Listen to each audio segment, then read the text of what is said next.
আনন্দের রেশ কাটতে না কাটতেই কিশোরগঞ্জে বরের বাড়িতে ভয়াবহ হামলা ও লুটপাট। মাদক ব্যবসার প্রতিবাদ করায় গণ অধিকার পরিষদের স্থানীয় নেতার বাড়িতে এই তাণ্ডব চালানো হয়েছে বলে অভিযোগ উঠেছে। কেউ বলতে পারবেন যে কারোর সাথে কোনো ঝগড়া করছি? আমরা কোনোদিন কারোর সাথে ঝগড়া করি না। এখানে মাদক সেবন অনেকদিন যাবত হচ্ছে না, কামাল করে নামে বাবা বেছে গাঁজা বেছে, ওর জন্য আজকে মূলত এই ঘটনাটা। ও যদি না বিক্রি করতো ওখানে ওরা আসতো না, ওরা কিন্তু এখানে আসতো না। মূলত মেন অপরাধী হিসেবে কামাল এখানে যুব পোলাপানা নষ্ট হয়ে গেছে।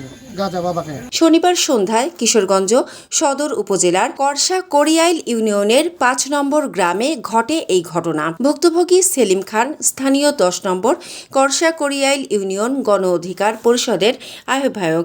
আমাদের কোনো অপরাধ আছে বলেন? জাস্ট বলছি খালি শুধু মোটরসাইকেল নাম্বার গেটের সামনে মোটরসাইকেল রেখে আমাদের গুরুস্থানের দিকে যাচ্ছে লোক, গুরুস্থানের পাশে বাড়ি এইসব বিক্রি করে। ফলক, মুবারক, সাব্বির ৩ জন, তার বাবা রাব্বিও আছে, আরো অনেকে আছে, তাদের বাড়ি মাঝিপাড়া।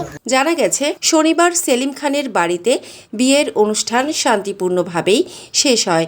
অতিথিরা চলে যাওয়ার পর কয়েকজন যুবক বাড়ির সামনে মোটরসাইকেল রাখলে তা সরিয়ে নিতে বলেন সেলিম খান। আর এই মোটরসাইকেল সরানোকে কেন্দ্র করেই শুরু হয় বাগবিতণ্ডা। প্রত্যক্ষদর্শীরা জানান, কথা কাটাকাটির জেরে এক পর্যায়ে দেশীয় অস্ত্রে সজ্জিত হয়ে একদল যুবক সেলিম খানের বাড়িতে চড়াও হয়।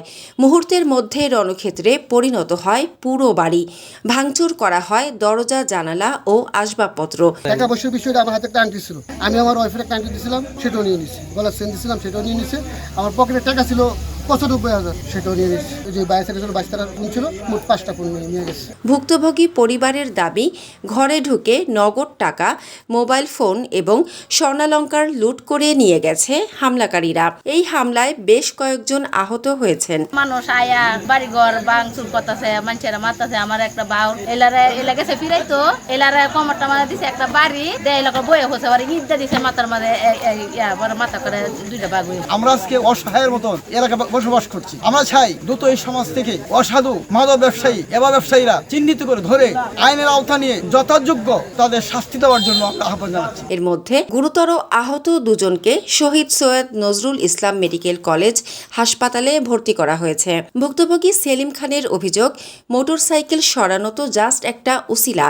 এলাকায় দীর্ঘদিন ধরে চলা মাদক সেবন ও ব্যবসার প্রতিবাদ করায় আগে থেকেই তার ওপর ক্ষিপ্ত ছিল অপরাধীরা। তারই জেরে পরিকল্পিতভাবে এই হামলা চালানো হয়েছে। ঘটনার পর এলাকায় চরম উত্তেজনা বিরাজ করছে। খবর পেয়ে দ্রুত ঘটনাস্থলে ছুটে যায় পুলিশ। কিশোরগঞ্জ সদর মডেল থানার ভারপ্রাপ্ত কর্মকর্তা মোহাম্মদ আবুল কালাম ভূঁইয়া জানিয়েছেন, 999-এ কল পেয়েই তাৎক্ষণিকভাবে পুলিশ পাঠানো হয়েছে এবং পরিস্থিতি নিয়ন্ত্রণে আনা হয়েছে।